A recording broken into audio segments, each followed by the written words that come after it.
I don't know. Angela is supposed to be here. I have no idea where she got to. Angela! Hello! Join me in my bed. Oh. I see you have brought with you a little bit of bedtime. Is that your bedtime reading, or is it just for one night? Oh, well, you know, it depends on how long the night's going to be. Here, I'm going to readjust myself. Mm-hmm. I have all the things in the right places. Exactly. This is wonderful. I don't know where to start. First of all, it's always wonderful to have you here. I think this is the first and only episode I've ever done in the bed, but I just think it's hysterical, and hopefully it'll make people smile. Sorry. Tell me, let's just get right into it. Let's talk about some bedtime reading that women can, or anytime reading that women can benefit from when we're going through this wonderful time of life. Well, it's true. And, you know, as you mentioned, it's hard for women to sometimes have these conversations outright. And so having some reading material that's maybe been vetted, that maybe you know where to start, it is really, really wonderful, because people can start to explore it, start to get a little bit more comfortable with the topic, and then maybe bring it up with their healthcare team, with their friends, with their partner.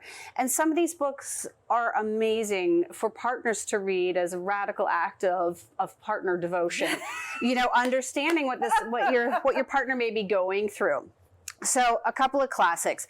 Come As You Are. This is a really famous, well-written book, and it's all about desire. It's talking about accelerators and brakes and things that, how to explore your sexuality and your own identity in a really body positive way, and really understanding where you fall on that spectrum. And so when we transition through menopause, it's really interesting to understand that, oh, maybe our level of sexuality hasn't changed that much, but we have a lot more pressing on the brakes. Okay. That's really going to slow things down, right? Your mood is altered. You know, you're not sure what is going on. Your tissues have changed. Your libido is different, and how then you can reframe the look of that and really understand. So this is a classic text of Come As You Are. There's a couple of really great books dedicated to women of various ages. So this one's called Better Than I Expected. Straight talk about sex after 60. Oh, wow. So again, looking at how it can be better and how it can be different. Okay. And it's sort of taking that expectation or those experiences we had and bringing this level of maturity, bringing this level of rebirth to it, and saying, what's this going to look like? Maybe you've got a new partner in your 50s or 60s. Maybe you've been through a divorce. Maybe you're just really coming into your own and understanding. And there's not a lot of texts directed at women post-menopause. And so this was a really fantastic one. Okay. And just to say, before I forget, we will be posting all of the information on the website of all of these books as well.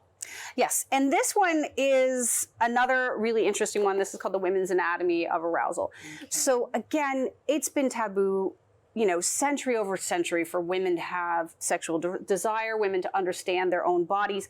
This is not information that, at least in North America, is traditionally handed down woman to woman, mother to daughter. And it's whispered about, but it's not really understood. And this brings in some of the really fantastic science around arousal. And so when you understand it, you can understand where you've been and also where you're going. Okay. So this makes sense. So these are a little bit about specifically related to sex and sexuality. My two current favorite texts that I've been recommending to all of my clients. Wonderful book. Yes, fantastic. So this one's called The Menopause Manifesto. That's by Dr. Jen Gunter. She's a Canadian gynae, but who practices in the US. And this one is called Menopocalypse, and this one's by Amanda Thebes. So she's a personal trainer that kind of got smacked with menopause in the face around about 42, and she's really, really funny. Okay. And these two actually, quote each other a little bit. I often recommend, this one is accurate. It's more surface, very, very funny, and has some workout plans in it. And then this one's also wickedly funny, but just really gets more into the nitty-gritty in terms of some of the evidence-based science around menopause.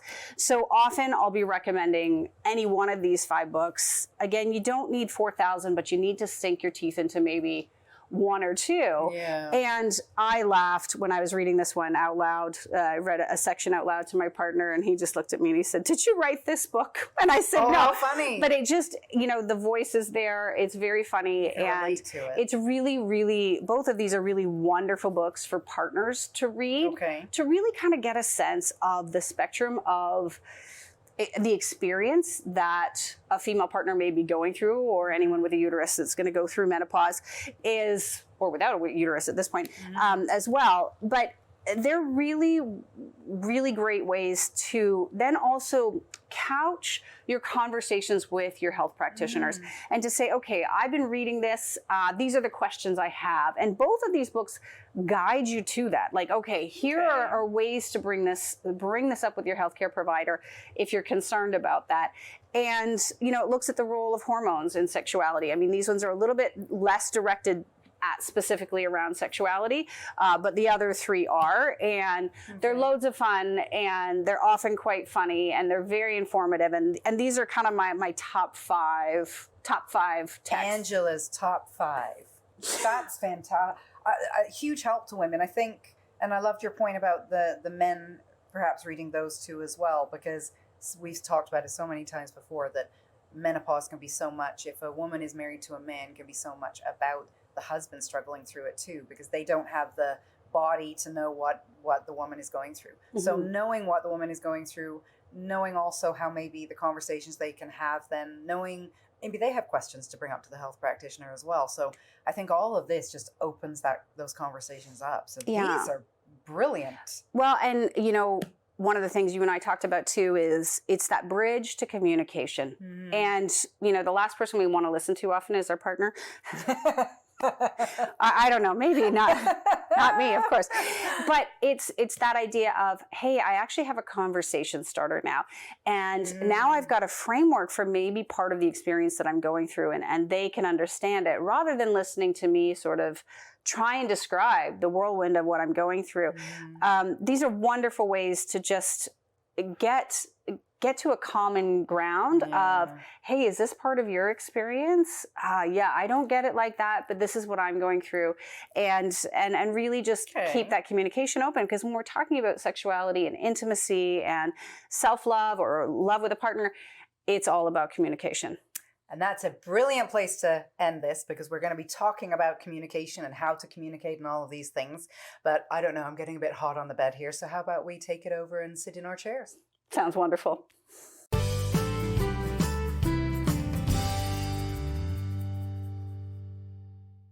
So here we are back in my living room, shall we say, and we finished where we sort of touched on the topic of communication, which I think is a really important place to go to, because so much in life, I think, could be healed through communication. Whole other topic. However, having said that, we know that in the years of menopause, or just aging in general, that feeling of intimacy can completely change. We also know that a lot of divorces happen with the 40, 50, 60-year-old woman around this time of life.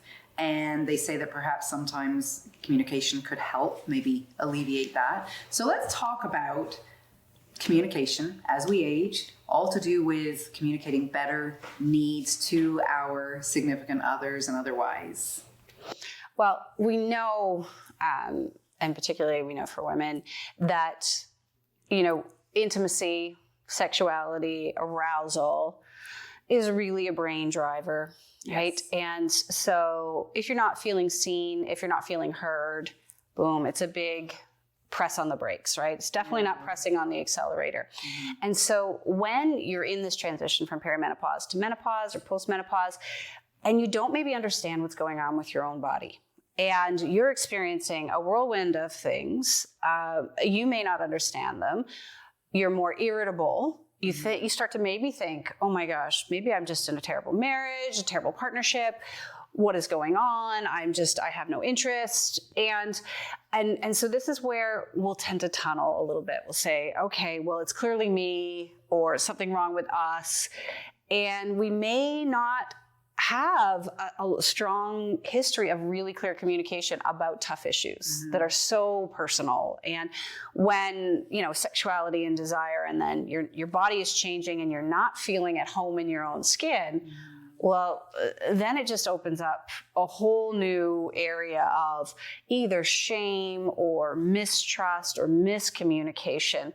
And so, when we spoke about the books are a great place to start communicating with yourself, understanding what you're going through, and starting to share that experience, because how your partner responds, how your healthcare providers respond, really is going to influence your self-perception, your self-confidence, your guidance through this whole transition. And if there's any strategies we can gain to improve communication, we're going to then improve connection. And connection leads to feelings of safety and love and a willingness to explore and change and adapt to the situation rather than shut things down. I think also, the point to think about as well, I love all that you've said. A couple of thoughts come to mind. The one is, I think, I know I can do it myself, but we're great at ruminating and about having conversations in our head about something we've got a problem with that we want to discuss with our partner. And then all of a sudden we've built this thing up into magnifique inside here. And it's nothing if only we had voiced it. And I wonder if part of this is, getting over the discomfort of talking about it, but it actually could make both parties feel better. Because I think the other thing to think about, I don't know what your thoughts are here, is if we open the door and have those conversations with our partners, they may be very well having problems with their aging as well, that they haven't wanted to bring up with us. And when we actually have that, we're now opening the door to allow them. And there could be a massive conversation that happens. Absolutely. And that's such a big piece. And not everybody has those skills. And this is where you can get external support. You can speak with a couples counselor. You can speak with sex therapists to just really have somebody, that third party, guide that conversation so that our own stories don't take over. So, you're exactly right. We ruminate, we tell really great stories that may have zero basis in actual reality about what is going on with ourselves or with our partners, but we do tend to go to that doomsday area of, we're not communicating, we're not connecting, somebody's eyes wandering, I'm just not sexy anymore, any of those things. And when the hormones are changing, it's not terribly rational. It's not really reverse puberty, but I probably wasn't terribly rational around as a 13-year-old, and I'm going to be a little bit less rational as my hormones fluctuate, and I don't understand the group of feelings and the eruption of feelings that are going on inside me. So communication is absolutely critical, and it's finding that one foothold and that one moment where you say something, and the strategies often is say something when things are good. Don't wait until you're in a hormonal rage and somebody left the toilet seat up or didn't fold something, and then you're going to unleash the torrent of, which I don't know who does that, unleash the torrent on your partner who's standing there absolutely flabbergasted and saying, what the heck happened there? It's saying, it's waiting till you're both laughing or you're having a good moment and you're saying, hey, listen, I've been going through something crazy and I don't understand it myself. I think it's this. I'm not really getting answers here and there, but I'm asking for your patience and I'm asking for us to stay curious about this, because that just says, and that opens it up to that vulnerability. And that, again, you need to be in a safe relationship. So if you've practiced this when you're in perimenopause or before then, maybe you've had counseling, maybe you've had, taken workshops on communication skills. They're really, really important. And all of those things we would use maybe in a workplace for conversations with difficult people is we would then bring that, because maybe we're the difficult person now. and it's like, how are we going to have a conversation with me when I'm over responsive or I'm already anticipating their response, which again is a story I'm making up in my own head about how my partner's going to respond to this. I'm aging. They don't appear to be changing. Maybe they're younger, maybe they're older, maybe they're just not going through a shift at the same time. And, that means then I am wasted and dried up and undesirable. Yeah. And so that opening up and taking that moment of vulnerability, but particularly when picking the time, right? Pick your battles and pick the time of your battle. And I think it's a very powerful thing as well, because you can both be very honest and open, and everybody can speak their concerns, and it just brings you closer and makes things so much easier. I love your point as well about laughter. I think laughter is such a huge thing to bring into the mix. Yeah. Because sometimes you're going to have to change, when we're talking specifically around intimacy and sexuality, you're going to have to change the way things always were. Yeah. And it's not the case for everybody, but it's the case for a lot of people. We're going to have to rethink how we get there, what intimacy looks like, what sexuality looks like, and we got to be able to laugh, because nobody wants to think that they're not 22 anymore. And the reality is, and you know, if we think about the time in which women are transitioning, there's a lot of things pressing on the brakes. Maybe you've got kids that are teenagers, and that's a great source of worry, but also maybe you've got aging parents that are going through things, and that's going to weigh on you. And then you're dealing with your own stuff, but you're in output mode for maybe everyone else around you. Maybe you're lonely, and maybe you've, you know, recently gone through a divorce. Maybe you're on your own, and you're not really understanding this, and you're saying, well, is this it for me? You know, that's right. And making you brought the point up earlier, but this isn't just for the married woman, this show today. Like, this is for women, whether they're married, whether they're alone or on their own, let's say. This doesn't have to be switch the TV off if you're not married. I think that was a big point to make. Well, and also let's talk about dating through menopause, and dating, right? And looking at, okay, well, I'm going to be meeting new partners, and maybe they're going to come with a certain set of expectations, and that really comes back to communication. And also getting comfortable with having an arsenal of things that are going to help you have the intimate life and the sexuality, or the sex life that you really, really want. And that is sexy in and of itself. I mean, a woman who knows what they want. Big time, right? It just emanates around them. Well, no partner wants to be guessing, right? And so if you can be clear about what works for you, what doesn't, what you're comfortable with, ways to explore the spectrum of intimacy that is not just penetrative sex is really, really powerful. And if we can get women to that point, whether you're in a relationship, you're looking for something, maybe you're casually dating, all of it's going to improve the likelihood of you getting the type of life that you wish. You're right. One of our other episodes is all about fashion for the woman going through menopause, or about to, or any woman can benefit of any age, I think. But what's lovely about these two particular episodes is, I think, it's a time of really looking deeply within and finally saying what works for us, what doesn't work for us, what is going to make us happy, what is going to make things move along tickety-boo or not. So I think it's a real time that women can finally feel, without feeling selfish, that taking control, and this is what I want. And I think to have it happen in our sexual life is then going to be reflected in how we feel like dressing, and vice versa. I think all these things are just so helpful. You mentioned earlier, and sort of you touched on it, let's get into that topic. Let's talk sex toys, because I think over the years, or maybe this is just me, I think over the years, the word sex toys has been said with a little giggle, and those are things that are shut into the drawer, and God forbid anybody ever sees them. And yet it sounds to me, unless I'm wrong, like they're probably very needed as we age. Could we talk about that? Yes, absolutely. And as a lot of women start to experience the genital urinary symptoms of menopause. We don't call it vaginal atrophy anymore. It was tissue changes. But, often the area becomes less plump, less easy to arouse. We've got the hormone changes, lots of things going on. And so if orgasm is important to you, it's good to explore it in multiple ways. And if sex toys haven't been a part of your repertoire before, this is a wonderful way to do that. And remember, this isn't always partner play. This is sometimes figuring out what you want and actually what works for you on your own. Okay. And it doesn't always have to be some large anatomically looking phallus. There are really some very female positive companies out there. I brought a couple of different types, and there's a couple of websites that I love to send women to. Pinkcherry.ca is a Canadian one, and Good for Her is a wonderful sex shop in Toronto, and they have a great website that's extremely inclusive, have wonderful, books. They've got all the toys, and they've got guides on how to do it, and they run workshops. There's workshops to do on this, And so understanding your own orgasm is, your orgasm is sort of your responsibility, right? Nobody's giving that to us. And so understanding what works for you and what turns you on, again, you can then invite somebody to share in it if you so choose. But all of these things are really important. And so I brought two today. There's just two kind of different types. So this one is Lilo is a wonderful brand.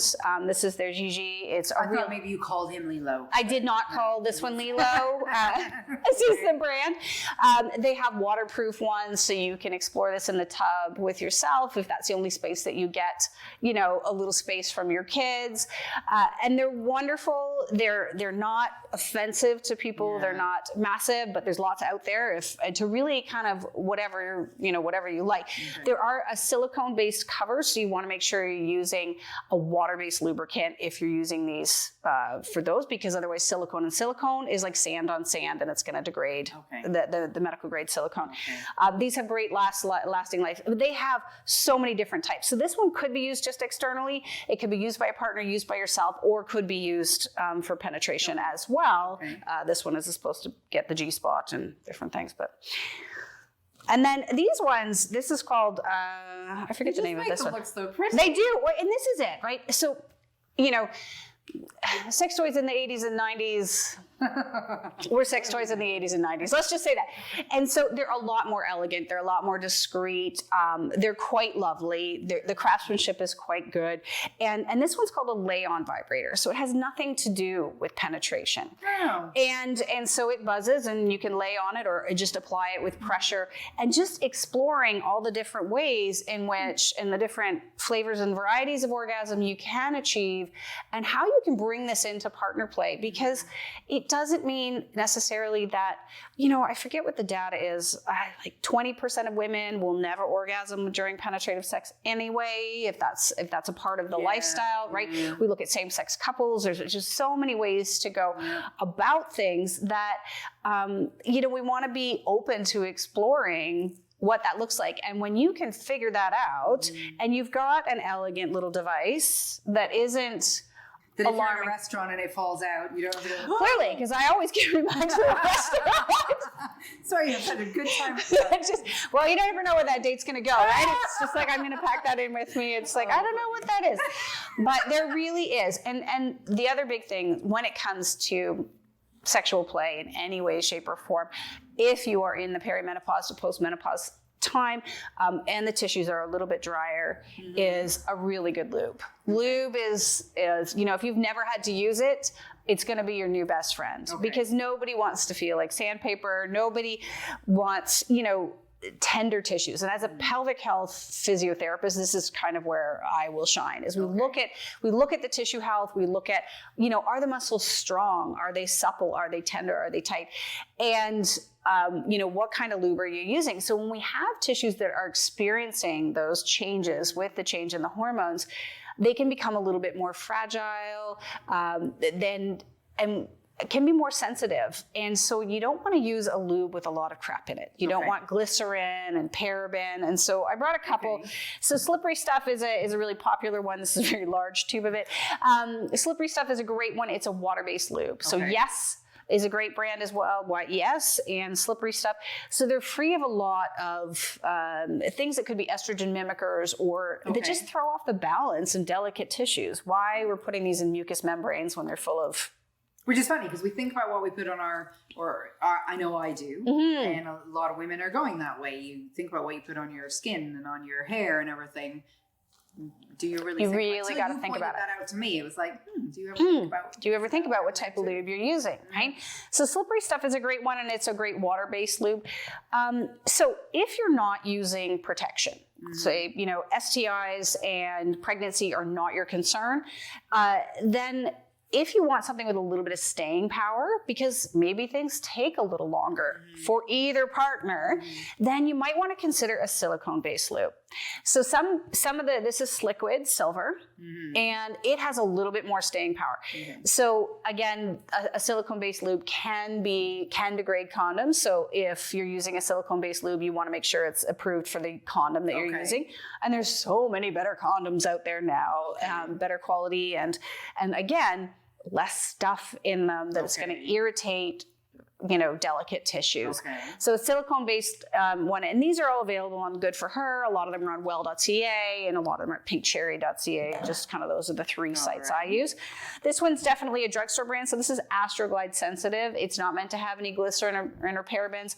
So you're not going to find these on the shelf so much at any of the major drugstore chains. Occasionally you will see one of the better brands, but Astroglide sensitive is pretty good as well. And sometimes I've used this in clinic when I don't want to use the standard healthcare lube that we use for PAPs stuff as well. So a lube goes a long way. A sex toy goes a long way. And to improving the whole experience and figuring out that you both gain pleasure. So the idea of, and when we spoke about the books, our bedtime reading is looking at understanding your own pleasure, really saying, I'm redefining who I am, right? Why, we change our hair, we change why wouldn't we change and explore how we want our intimate lives to look like? What is this whole spectrum of intimacy, communication, touch, massage? It's not just penetrative sex or non-penetrative sex. It really is sort of saying, wow, we can have a very rich, intimate life that has a variety of options and that brings pleasure to both partners. And pleasure is one of those big topics that just women are, centuries and centuries of women are not supposed to have pleasure. And it really is important. All right. Good point. What about these toys over here, if you want to call them toys? Well, yeah. So these are a little less in the toy department. And so sometimes with the genital urinary symptoms of menopause, the tissues become tight and less accommodating. And maybe you've gone through a period where you're not sexually active for 1,000 reasons. Maybe you're not feeling it. And maybe you've been divorced. You're going to be with a new partner. And the tissues are tight and tender. And that's going to make things sore. And so the other one is from a pelvic health standpoint is the pelvic floor muscles can be, if you're stressed, can be tight or tender.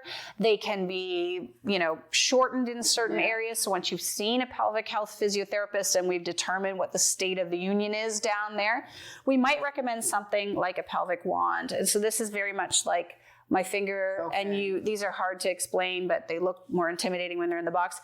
But they're to, just like a self-massager for the shoulders, these are to help release tense pelvic floor muscles. Because if we experience pain, if we're looking for penetration, what's going to happen? Tense up.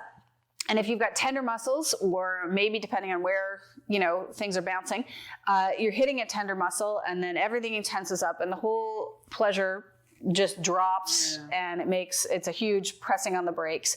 So this is a great way to sort of, once you've been taught maybe how to use this, or if you determine whether it's important, to release tense muscles. Whereas these two this is a full set. This happens to be from Intimate Rose. There are many different types. These are dilators, and they are really, really useful tools. So they're silicone, they're flexible, and you use them with a water-based lube. And they just help gradually stretch the tissues. And so you can work up to whatever size you might need so that, again, the tissues have had a gradual exposure to stretch so that then you can accommodate whatever you're going to put in there, right? And it just helps everything accommodate. They do get quite big. They start quite small. They're a really wonderful tool. And again, if you're post-surgery, if somebody has had a hysterectomy and there's some nerve irritation, sometimes, again, it's a no-fly zone for a while. And this can happen. We get this shortening and of the tissues. And these are a great way to then just gently rebuild that accommodation. This is wonderful because I think more than anything, a lot of women can possibly lose hope. Very much. And once women, you might not be comfortable going to your doctor talking about this. You might, that saying, we don't know what we don't know. So you don't ask the questions, you have no idea what to ask. So I'm really hoping this opens the door to women to understand that this is out there and there's so many options. And even looking at the websites, which we'll post after as well. If it can I know there's one woman in particular I've been conversing backwards and forwards with. She joined the Facebook page and she's been offering her challenges and feels so alone. And yet information like this is going to be fantastic. Well, and this is where, as a pelvic health physio, this is kind of our area to shine. partly That's because we right. have, one, the knowledge, two, the coaching strategies, but also the time to sit and hold space for, you know, the emotions that come up with this. Lots of people have shame. They're angry that they have to use this because they have a certain goal that they want to achieve. And it doesn't have to be that way. And we all have to adapt as we age in different ways, but it, you know, can be offensive to the soul. And so it's just making it, you know, having the time. Sometimes in a 15-minute conversation with a gynecologist, you're not going to have that moment to process or to understand how to use them or have the feedback on, okay, this is going well or this isn't. And so that's a shameless plug for pelvic health physio. But if people don't understand what we do and why this is our domain of excellence, is partly because of the time we have in terms of the length of appointments. Well, and I think, because I mean, I see you're my pelvic health specialist. I have no problem, being open in the types of appointments that I have.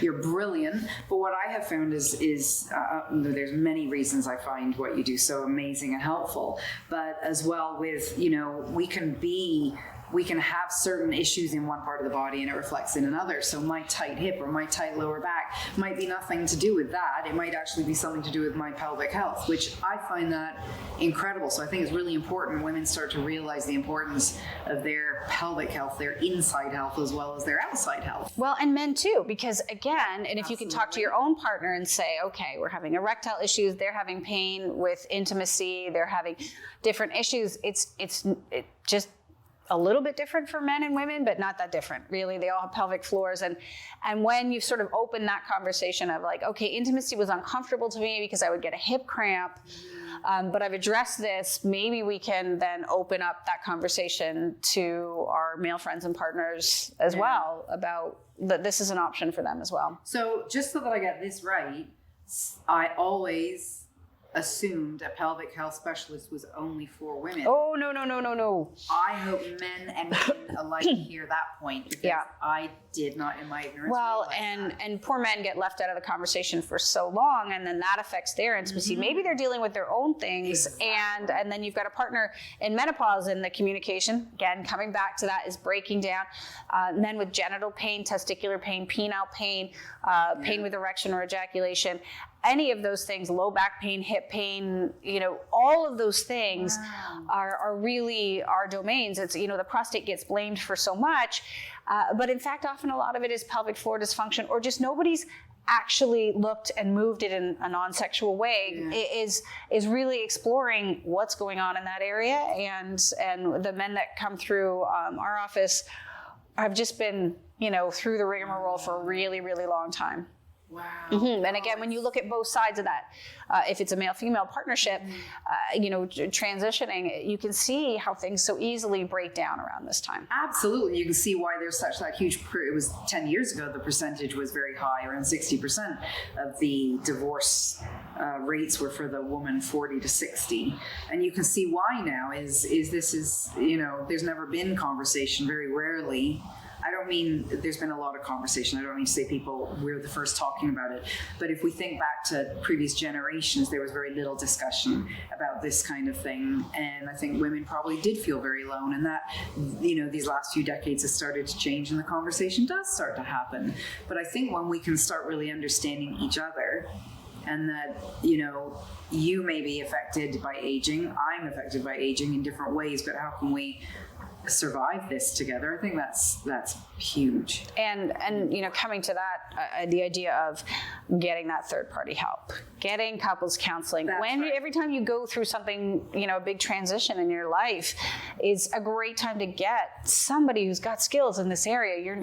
It's very hard to be objective when you're at the start of it or you're in the middle of it, like you're at the center of it.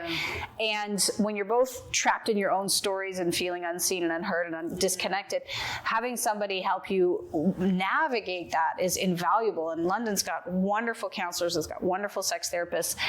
They can work with you as an individual or in whatever partnership you've got. that's an investment and a lifetime of connection and communication, whether it's with your current partner or if you do choose to proceed to being on your own and then meeting somebody new.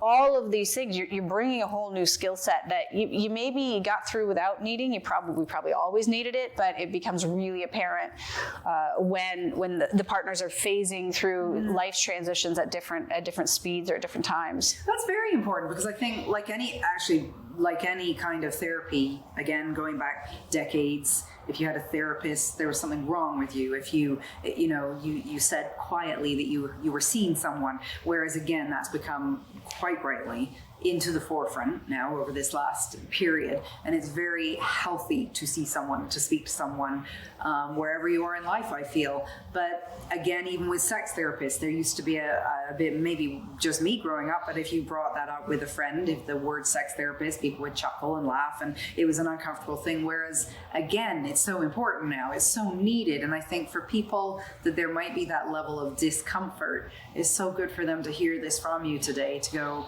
it's actually healthy to do, and it would really benefit you to do. And you then really realize, you like, have them on your team, that team of yours, you're not alone. Well, and you think back to season 1, and we're talking about how alone people felt going through this transition. I remember some of the interviews you did with the women who had navigated it on their own, and were sort of maybe got some misinformation or just kind of got disregarded.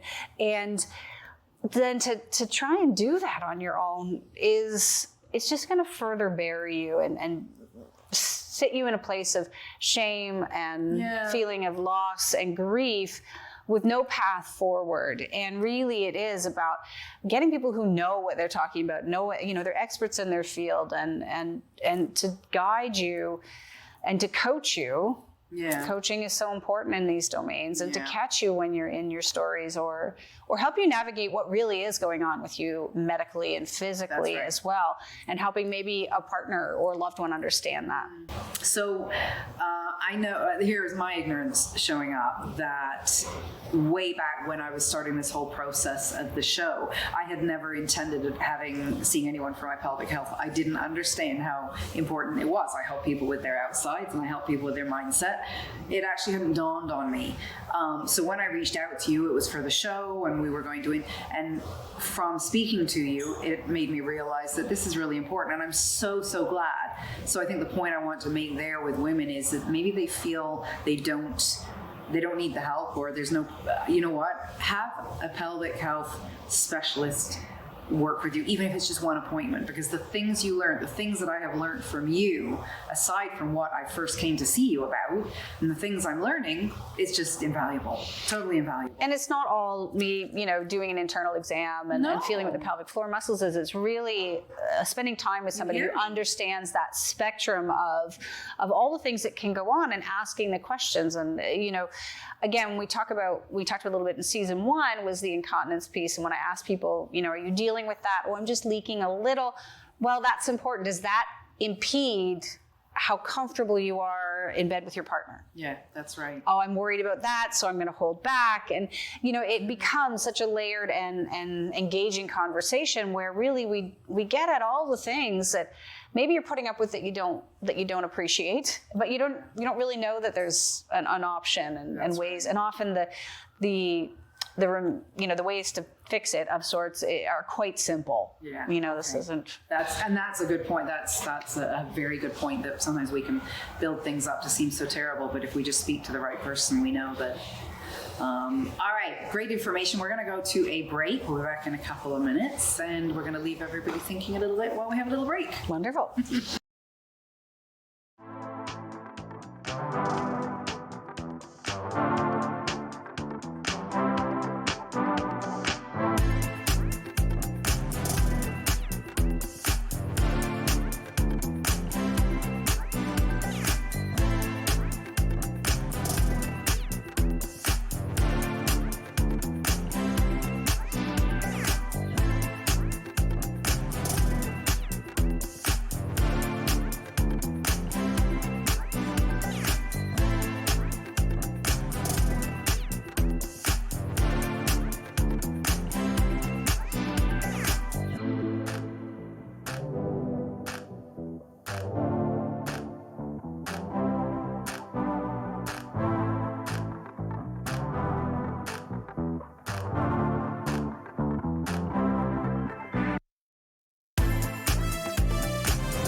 So one last little bit before we go. I did want to touch on menopausal hormone therapy, which I keep laughing when I say that because we keep having to retake as I say that because I haven't been getting it right, but that's a menopause moment.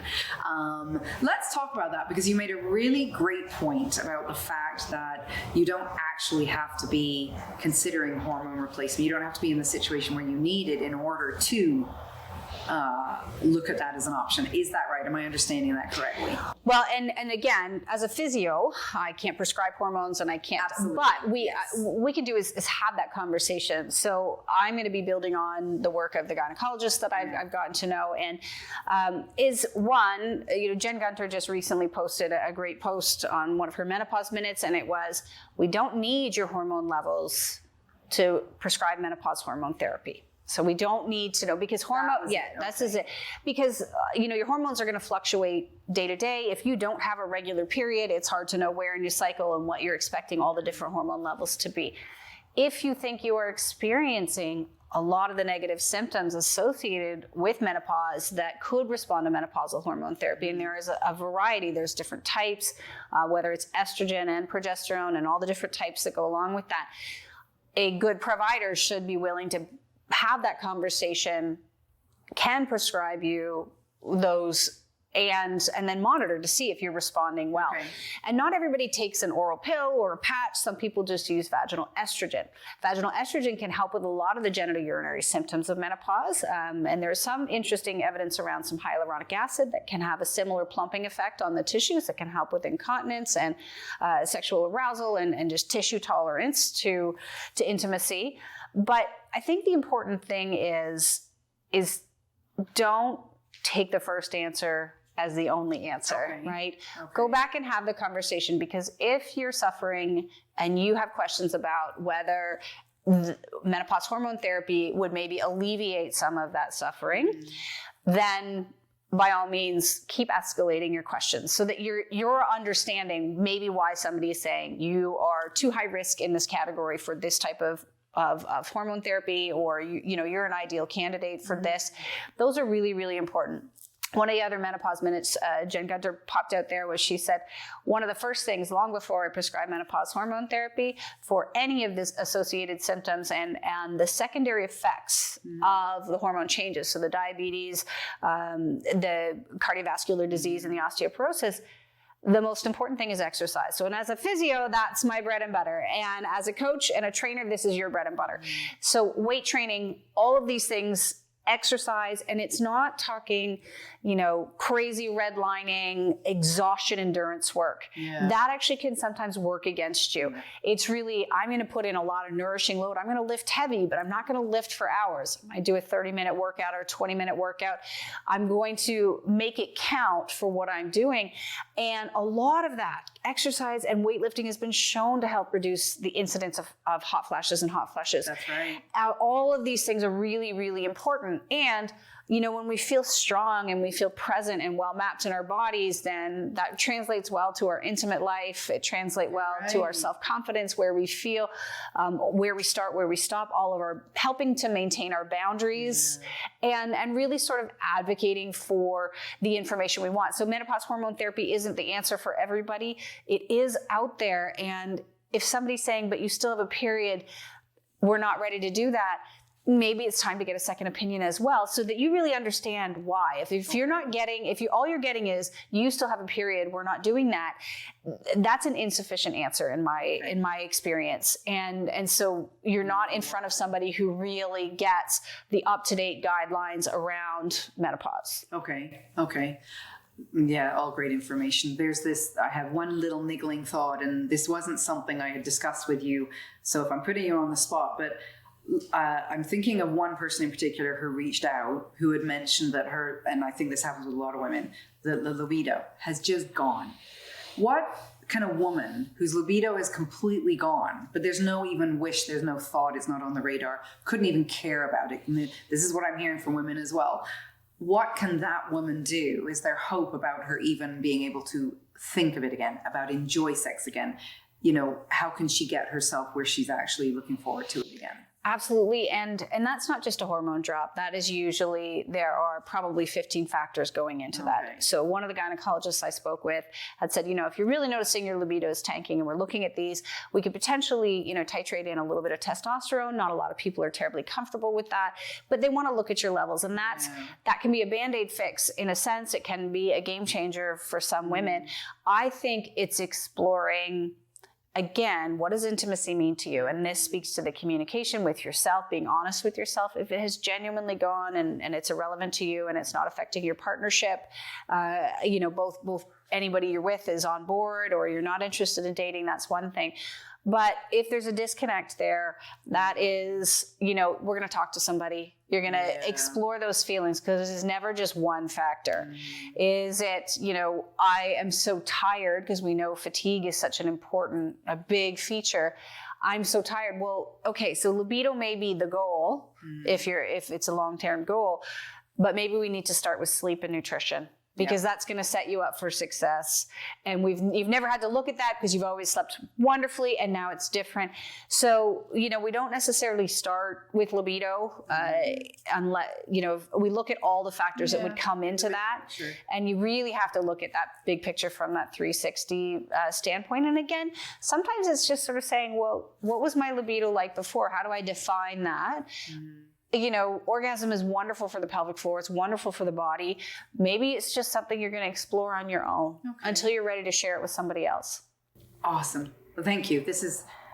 I don't know what to say. I'm very grateful for you for coming out today and having these open conversations and offering all of this information, your wealth of information. I know the people watching are going to be very grateful, men and women, because I'm sure there's some husbands and partners out there that are watching their wife struggle and don't quite know how to bring the conversations up. I'm very, very grateful to you.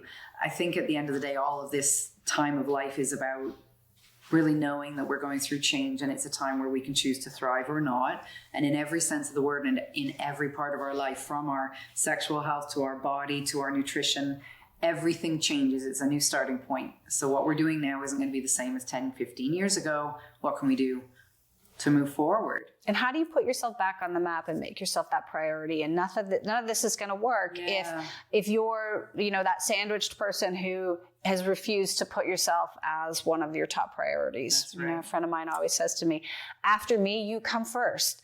And I love it, right? That. And it's just, I can't pour from an empty cup. I have to ensure certain metrics are met. Sleep is a really important one for me. Food is really important for me. And without that, I've got nothing left to give from. And so I think when you talk about this unfolding, this new transition, it's women have got to reclaim their space and their role and change that role and redefine it. I'm not just mom. I'm not just daughter. I'm not just, worker X. I am, my name is Angela and I'm here on this and I'm taking up some space and I'm going to claim what I need to thrive. Oh, thank you. I know we've said it before, but I definitely want to be doing some events for women in this coming year. And I'd love it if you would be part of it, because I think you've got so much to offer. Oh, I'd love to bring, my section to the conversation, because, I know lots, but I'm one slice of the pie, and it really is, You're a really good slice. I'm a fun slice. I am a slice. Well, you are a fun slice. I've never had a guest jump into bed with me before. That's really cool. So, thank you so much for this. I know that we'll have lots more to talk about for other episodes, but this has just been wonderful. So thank you as always. Thank you.